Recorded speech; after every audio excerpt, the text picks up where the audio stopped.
நீ ஒரு ஆளு போதும் என்ன காட்டி கொடுக்கறதுக்கு என் பேச்ச கேட்காதவங்க நீ இருந்தா என்ன இல்லனா என்ன? என்னுடைய பேச்சை கேட்டு எனக்கு பணிந்து வாழ்ந்தால் இந்த நாட்டிலே இருப்பார், இல்லை என்றால் கிடையாது. ஏண்டா அவன் போனா போறான். நம்முடைய நாட்டில் இருக்கக்கூடிய அனைவரையுமே கொண்டு வந்து அறுவடைக்கான விளையாட்டுகள் தேவைப்படும். அப்படியே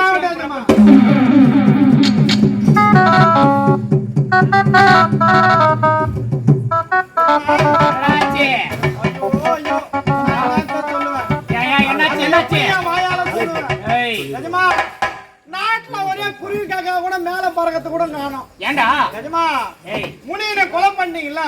வேலைக்கு போன முனியனை எஜமா கொலை பண்ணிட்டாரு. நம்மளும் வேலைக்கு போனா நம்மளே அந்த கொலை பண்றான்னு சொல்லிட்டு நாட்டுல ஒத்தனை இல்ல எல்லாம் மூட்டை பிடிச்சு கட்டி ஒரே ஊரை விட்டு ஓடுறானுங்க. மறி இழந்து தவறினை செய்தால் எப்பேற்பட்ட பேரழிவை இழந்திருக்கிறேன் என்று எனக்கு தெரிகின்றதா?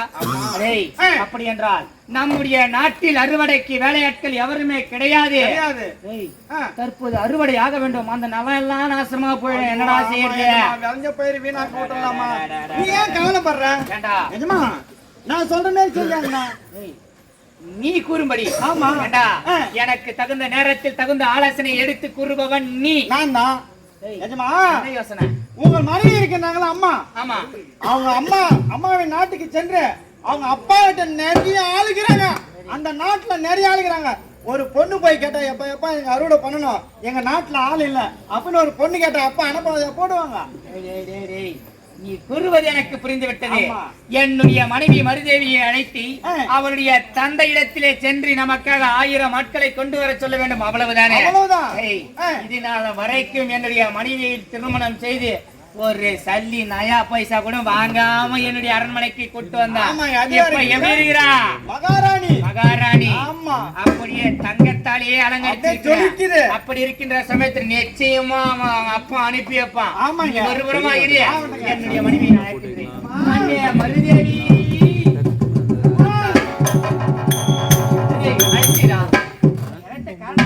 சொல்லுங்களா?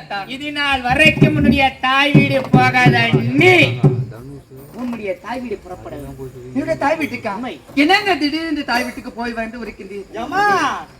என்ன திடீர்னு போறேன்னு சொல்றா? அட போமா, இப்ப கீரவெல்லாம் சாம்பார்ல ஏண்டி உப்பு கம்மியாகின்னு கேட்டா மூஞ்சிக்கு இதே போதும் மூணு துண்டுறான்றா. வீட்டுக்கு போடுறா. இது போய் என்னமா நீ போய் வாமா. கணக்கு பிள்ளை கணவர் எனக்கு எந்தவித குறையுமே வைக்கவில்லை. எனக்கு என்ன குறை இருக்கு? என் தாய் வீட்டுக்கு செல்ல என்ன குறைன்னு இப்ப சொல்லுவார் பாரு. எதுமா சொல்லு எதுமா.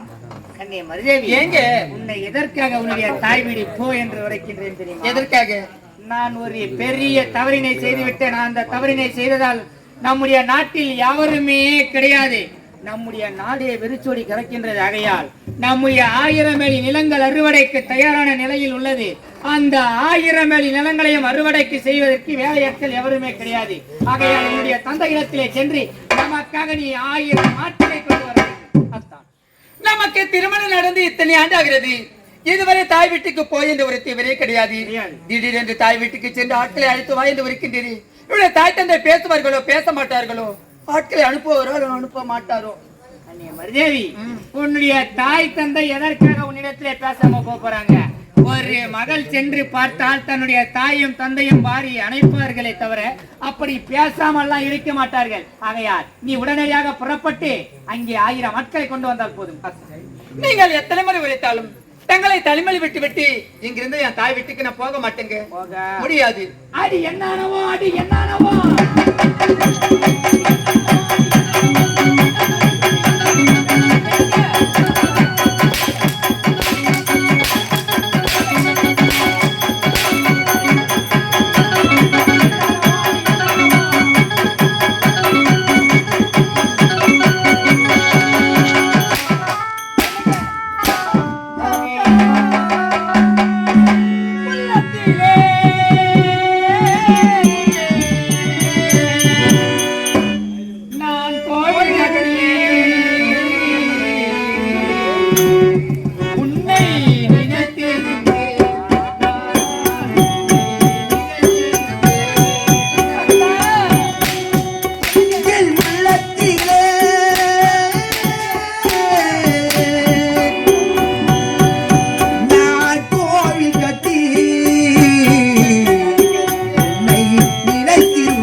அட சதிகாரா, அட துரோகி, அட சண்டாளா, அட நயவஞ்சக, நாங்கள் ஒத்தியமாக இருக்கின்றோம்.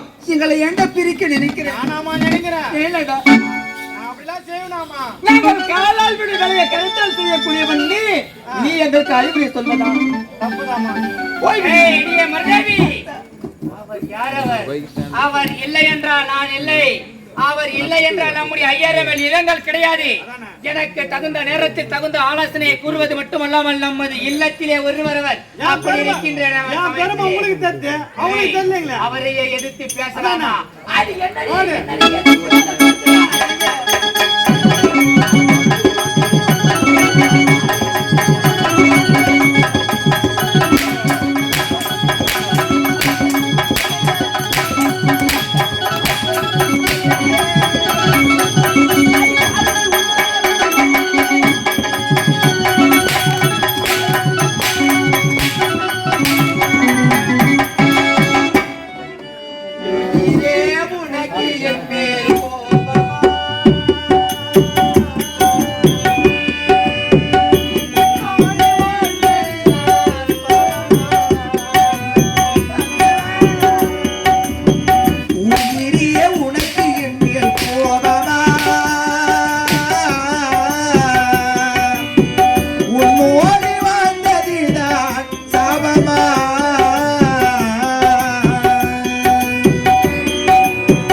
அப்படி இருக்கின்ற சமயத்தில் கடும் கோபத்திற்கு ஆளாக வேண்டாம். எனக்காக நீ 1000 மக்களை கொண்டு வந்து தீர வேண்டும். இல்லை என்றால் இதே இடத்தில் உன்னை கொண்டு குவித்து விடுவேன். போடி. இந்த பாவி நீங்கள் சாட்டி கொண்டு வெற்றியாட வேண்டும். எது நடந்தாலும் பரவாயில்லை. இப்போதே என்னுடைய தாய் வீட்டுக்கு சென்று ஆட்கள் எடுத்து வருகிறேன். இப்பதான் நீ அம்மாண்டாட்டிய கண்டைய மரியாதையே உன்னை அடித்து விட்டேன் என்று என் மீது கோபம் வேண்டாம். இதோ வட்டையா, எனக்காக நீ 1000 ஆட்களை கொண்டு வந்தால் மட்டுமே நம்முடைய 1000 வேலி நிலங்களை காப்பாற்ற முடியும். அது மட்டும் அல்லாமல் உனக்காக அரண்மனையில் வழிமேல் விழி வைத்து காத்துக் கொண்டிருக்கிறேன். எனக்காக நீ 1000 ஆட்களோடு வர வேண்டும். சீக்கிரம். அம்மா, அம்மா. இது என்ன கொடுமை தெரியுமா? திருமணம் நடந்து இத்தனை ஆண்டு ஆகிறது. இதுவரை தாய் வீட்டுக்கு சென்று வா என்று உரைத்தவரே கிடையாது. இப்போது அடித்து உதைத்து தாய் வீட்டுக்கு சென்று வா, ஆட்களை அழைத்து வா என்று உரைக்கின்றாரே.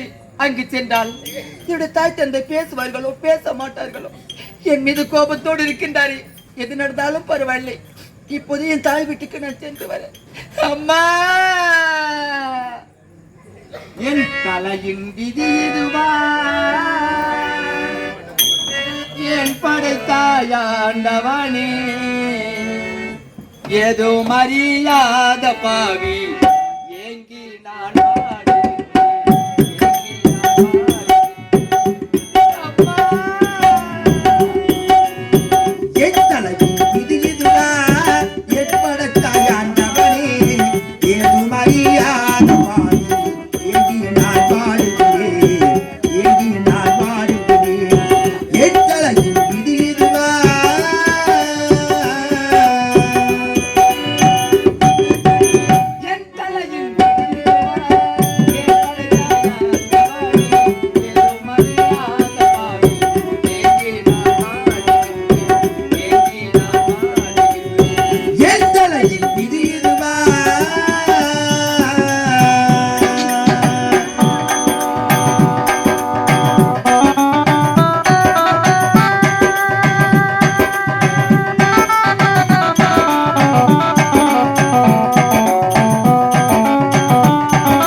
தாய் வீட்டுக்கு வந்து இப்பொழுது தாத்தனை சந்திக்கலாமே. அப்பா, அம்மா, உடைய மகள் மருதேவி நான் வந்திருக்கின்றேன். அப்பா, என்னது? என்னுடைய மகள் மருதேவியா? திருமணமாகி இவ்வளவு காலம் வராத மகளாகப்பட்டவள் என்று வந்திருக்கின்றாய் என்றால் உனக்கு ஏதோ குறை நேர்ந்திருக்கின்றது. அது யாது குறை? அப்பா, எனக்கு எந்தவித குறையுமே கிடையாது. பொண்ணோ பொருளோ எனக்கு எதுவும் தேவை கிடையாது. உங்களால் எனக்கு ஒரு உதவி வேண்டும் அப்பா. என்னால் உனக்கு உதவி வேண்டுமா? என்ன உதவி வேண்டும் உனக்கு? அப்பா, என்னோட நாட்டில் அறுவடைக்கு ஆட்கள் தேவைப்படுகிறது. அதனால் நம்முடைய நாட்டில் இருந்து 1000 ஆட்கள் அறுவடைக்கு வேண்டும் அப்பா. சீக்கிரம் அனுப்பி வை. அவ்வளவு காலமாகிவிட்டது, வராத மகளாகப்பட்டவள் வந்திருக்கிறார் வந்திருக்கிறேன் என்று நினைத்து பார்த்தால் 1000 ஆட்களை கண்டு நாட்டுக்கு வந்திருக்கின்றாயா? அடியே, இந்த நாட்டில் உள்ள பொன் பொருள் அனைத்துமே உனக்கே சொந்தம். ஆனால் நாட்டு மக்கள் மட்டும் உனக்கு சொந்தம் கிடையாது. உன் கணவனாகப்பட்ட உன் நாட்டில் இருக்கும் மக்களை எப்படி நடத்துகின்றான்? நாய்மார நடத்துகின்றான். அப்படி இருக்கும் தருவாயிலே என் நாட்டிற்கு வந்து நாட்டு ஆட்களை ஏற்கின்றாயே, என் ஆட்களை அனுப்பினால் என் நாட்டு ஆட்களும் உன் நாட்டிற்கு ஓடி வந்தால் நாய் போலதான் உன் கணவனாகப்பட்டவன் நடத்துவான். அதனால் ஆட்களை ஏற்றுக்கொண்டு என் நாட்டிற்கு வந்தால் அப்பா என் மகளும் கிடையாது, நான் உனக்கு தந்தையும் கிடையாது. என் நாட்டை விட்டு வெளியே போ.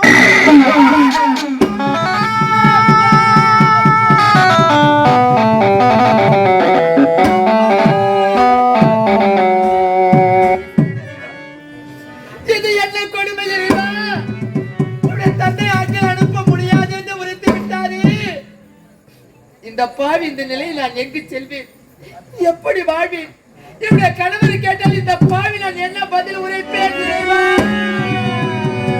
எஜமான் பெற்ற செல்வாவே, என் சின்ன எஜமானி, பசும் பொன்னேயர்களே, அழாதியே அழாதி, அழாதியே அழாதி, எஜமான் பெற்ற செல்வமே, என் சின்ன எஜமானி, பசும் பொன்னேயர்களே, அழாதியே அழாதி, அழாதியே அழாதி.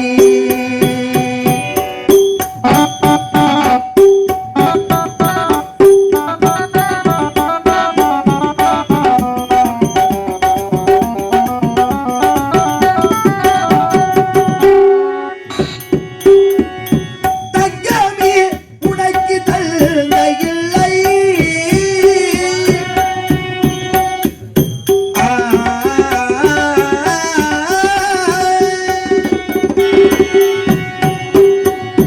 தங்கமே உனக்கு தந்தை இல்லை, தொண்டக்கு எனக்கு தலைவன் இல்லை, தொண்டக்கு எனக்கு தலைவன் இல்லை, அன்புள்ள அன்னைக்கு தாராது தொல்லை,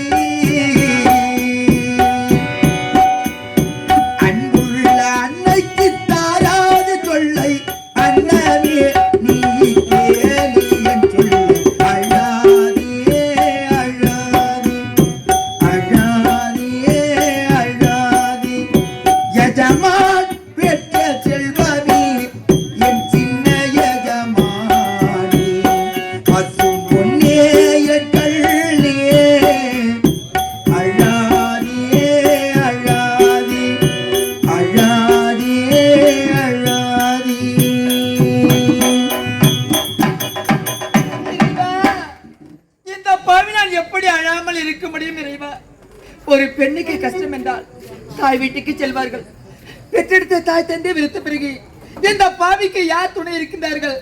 கல்லானாலும் கணவன், புண்ணானாலும் புருஷன், பழமை கேட்பேன். இன்பம் துன்பம் எது வந்தாலும் அவரோடு தான் நான் வாழ்ந்து காட்ட வேண்டும். எது நடந்தாலும் பரவாயில்லை, இப்போதே சென்று என்னுடைய கணவரை சந்திக்கலாம். இந்த பாவி நான் என்னதான் கத்தினாலும் கதிரினாலும் முழுவாக துடித்தாலும், மகளே நீ கண் கலங்க வேண்டாம் என்று என்னுடைய தாயா வந்து எனக்கு ஆறுதல்ல சொல்ல போகின்றாய். இல்லை அம்மா, இந்த பாவிக்கு ஏற்பட்ட நிலைமை எந்த பெண்ணிற்கு ஏற்படக்கூடாது அம்மா.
சைலன்ஸ் சைலன்ஸ் அந்த உட்காருமா கீழே உட்காருமா. இந்த பாடல் என்னதான் கட்டி அழைக்கிறாள். இந்த இடத்துல காதல் கொள்ள இங்கு யாருமே கிடையாது.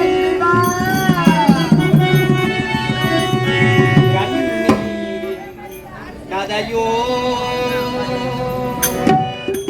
அது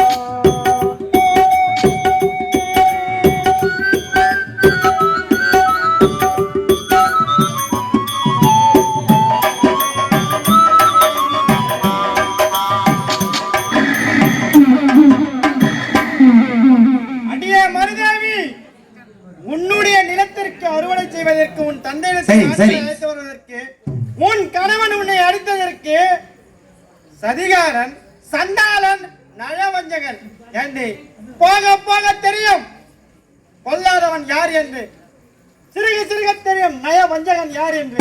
அது மட்டுமா, நீ காலாளிடும் வேலையை நான் கரத்தால் செய்யக்கூடியவனா? அடியே, அப்படி என்றால் நான் செருப்புக்கு சமம். செருப்பின் சிறப்பு தெரியுமா? கேவலம் செருப்பு தான் 13 ஆண்டு காலம் அந்த அயோத்தியே ஆண்டது. அது போல் நான் யாருன்னு காமிக்கிறேன்.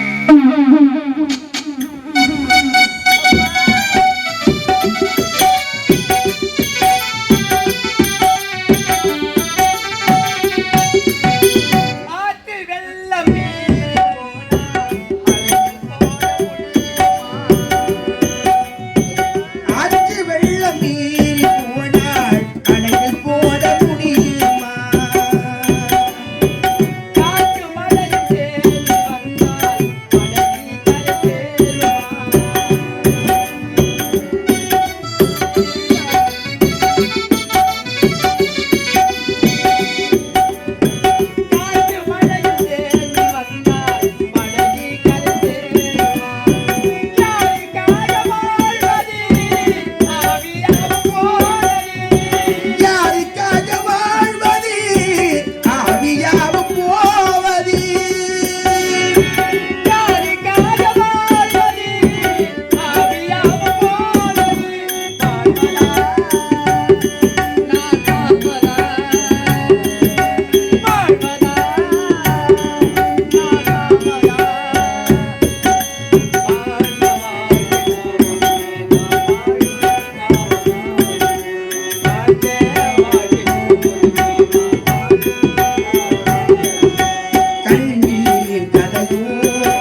தாய் வீடு ஆமா. வராளான்னு பாரு. ஐயா அம்மா வராங்க அம்மா. மருதாவி, வா. மருதாவி, இதோ பார்த்தாயா, நீயோ நெடுதூரம் நடந்து சென்று வருகிறாய். அதனால உட்கார். பரவாயில்ல, நீங்க உட்காருங்க. பரவாயில்ல, உங்க எதிர உட்கார கூடாதுங்க. கணவன் நான் உரைக்கின்ற உட்கார். பரவாயில்ல, நீங்க உட்காருங்க. ஐயோ, நீ இன்னும் எனக்கு சாவடிக்க உட்கார். டேய், தண்ணியை கொண்டு வாடா. கொஞ்சம் விளையாடியா. வேண்டாங்க, அதெல்லாம் வேண்டாங்க. என்னடா பண்றா? வேண்டாங்க.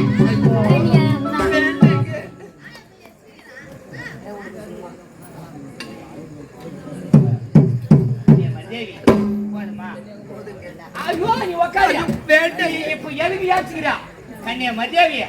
ஆமா, நீ உன்னுடைய தந்தையிடத்திலே சென்று ஆட்களை அழைத்து வருவேன் என்று சென்றாய். ஆமா, ஆளுங்க எதுல வராங்க? பஸ்ல வராங்களா? இல்ல லாரில வராங்களா? இல்ல டாரஸ் பேர்ல வராங்களா? அது வந்துங்க. அது எப்படிதான் இருக்கு அத்தா? என்ன ஆச்சு? இதோ பாருங்க, என் மீது நீங்கள் கோபப்பட வேண்டாம் அத்தான். ஆத்திரப்பட வேண்டாம், அவசரப்பட வேண்டாம். உன் மீது எனக்கு எதற்காக கோபம்? நான் கூறிய ஒரு வார்த்தைக்காக உன்னுடைய இதனால் வரைக்கும் உன்னுடைய தாய் வீடு போகாத நீ உன்னுடைய தந்தை இடத்திலே சென்று எனக்காக 1000 ஆட்களை கொண்டு வருவாய் என்று சென்றாய். உன் மேல நான் எதுக்கு கோபப்பட போறேன் சொல்லு. அத்தான், நீங்கள் உரைத்தபடி என்னுடைய தாய் வீட்டுக்கு நான் சென்றேன் அத்தான். என்னுடைய தாய் தந்தையை பார்த்தேன். பார்த்தேன். மகளே மருதேவி, இப்போதான் இந்த தாய் தந்தை ஞாபகம் வந்ததா?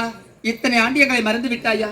வராத மகள் வந்திருக்கின்றாய், வாமா உள்ளே என்று உரைத்தார். அப்பா, நான் உள்ளே வரமாட்டேன்.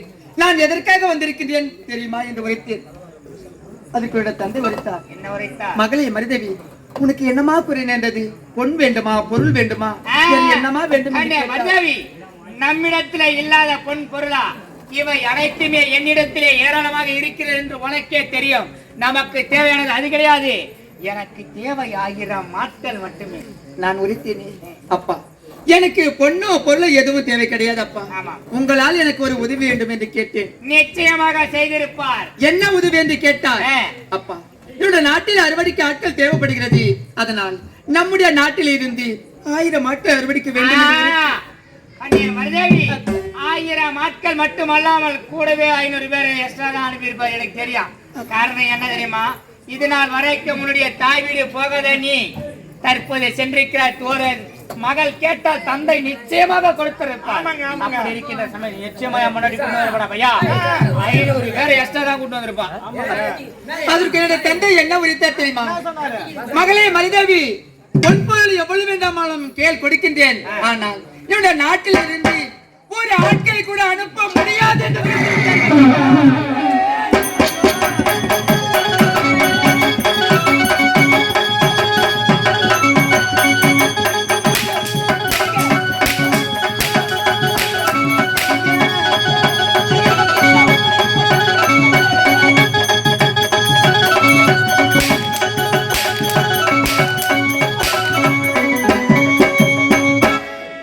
உன்னை மறந்தாலும்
என்னை யார் என்று என்னை நீ பார்க்கிறாய் இது யார் பாடும் பாடல் என்று நீ கேட்கிறாய் நான் உள் பேரை தினம் பாடும் குயிலல்லவா என் பாடல் நீ தந்த மொழியல்லவா என்னை யார் என்று என்னை நீ பார்க்கிறாய்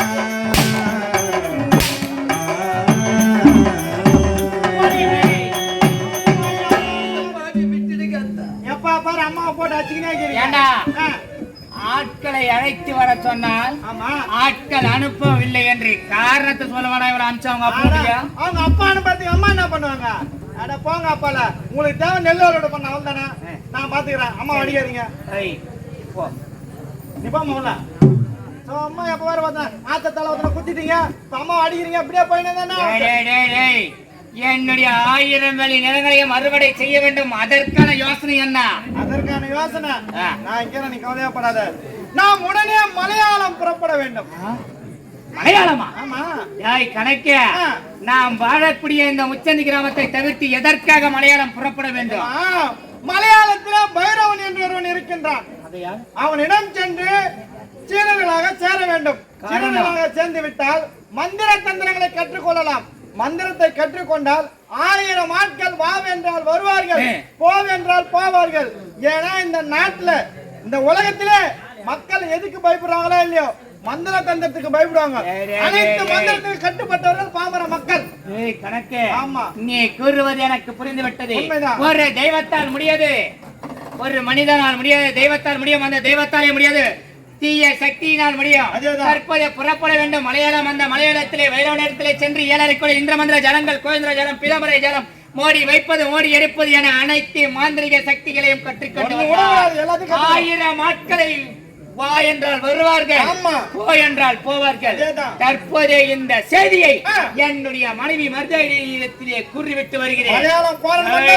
அம்மா அடிக்கூடாது, நான் அடிக்க மாட்டேன், எனக்கு வலிக்குது. அம்மா வச்சு கொண்டாட்டி அடிக்கிறது உனக்கு என்ன? அம்மா எனக்கு வயதான எத்தனை வாட்டி சோறு போட்டுக்கிறாங்க, பசி என்னத்தை எனக்கு விட மாட்டாங்க. சரி ஐயா, நீ இதற்கான ஏற்பாடினை செய்ய, நான் போய் முன்னாடி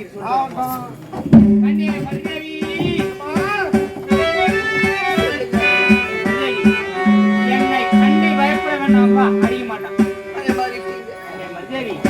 இது நாள் வரைக்கும் உன் மீது கரம் வைக்காத நான் தற்போது கோபத்தில் உன்னை அடித்து விட்டேன். அது மட்டுமல்லாமல் நான் தற்போது எங்கே புறப்பட போகிறேன் என்று தெரியுமா? உடனடியாக புறப்பட வேண்டும் மலையாளம். மலையாளத்திலே பைரவன் இருக்கின்றான். அவனிடத்திலே மாந்திரிக சக்திகள் அனைத்தையும் கற்றுக்கொண்டு ஓடி வந்தால் 1000 ஆட்கள் வாவென்றால் வருவார்கள், போவென்றால் போவார்கள். அப்படி இருக்கின்ற சமயத்திலே நான் தற்போதைய மலையாளம் புறப்படுகின்றேன். எனக்காக நீ விடைத்தாமலம் கொடுத்தால் வேண்டாம் என்றால் தங்களுக்கு கோபம் வரும். என்னை அடிப்பீர், உதிப்பீர், உங்கள் விருப்பப்படியே இப்போதே மலையாளம் சென்று மந்திரத்தை கற்றுக்கொண்டு வெற்றியோடு வர வேண்டும். தற்போது நான் புறப்பட்டு வரை எனக்கு அரண்மனையை காத்துக் கொண்டிருக்கிறேன். நில்லுங்க அத்தா, அதுக்குள்ள அவசரமா வாங்க. மருதேவி, என்னை முன்னே விட்டு பின்னே அழைத்த காரணம்? அத்தா, இந்த நேரத்தில் நான் தங்களுக்கு சந்தோஷமான செய்தி ஒன்று சொல்ல போறேங்க. இதை விட சந்தோஷமான செய்தியா? என்னது? அத்தா, இந்த பாவி அடித்து உதித்து சித்திரவதை செய்கின்றேன். நான் இருக்கும் நிலைமை தங்களுக்கு தெரியுமா? நீ இருக்கின்ற நிலைமையை என்னிடத்திலே கூறினால் மட்டுமே என்னால் தெரிந்து கொள்ள முடியும். அப்படி இருக்கின்ற சமயத்தில் என்கிட்ட சொல்லாம எனக்கு எப்படி தெரியும்? நான் இப்போது எப்படி இருக்கின்றேன் தெரியுமா? என்னங்க, நான் 3 மாத கர்ப்பிணியாக இருக்கின்றேன். கண்ணிய மருதேவி, 3 மாத கர்ப்பிணியா? இது நாள் வரைக்கும் உனக்கும் எனக்கும் திருமணமாகி குழந்தை செல்வம் என்பதே கிடையாது. தற்போது நீ 3 மாத கர்ப்பிணியாக இருக்கிறாய் என்று முதல்ல சொல்லியிருந்தா நான் உன்னை அச்சரிக்க மாட்டேன். எங்க சொல்ல விட்டீங்க மருதேவி? வார்த்தையா புறப்படுகின்ற சமயத்தில் இப்பேற்பட்ட நல்ல செய்தியை உரைத்திருக்கின்றார். கண்ணிய மருதேவி, இந்த சந்தோஷமான தருணத்தில் உன்னை பார்க்கின்ற சமயத்தில்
வரும் வரைக்கும் அரண்மனையில் சர்வ ஜாக்கிரதையாக இருக்க வேண்டும்.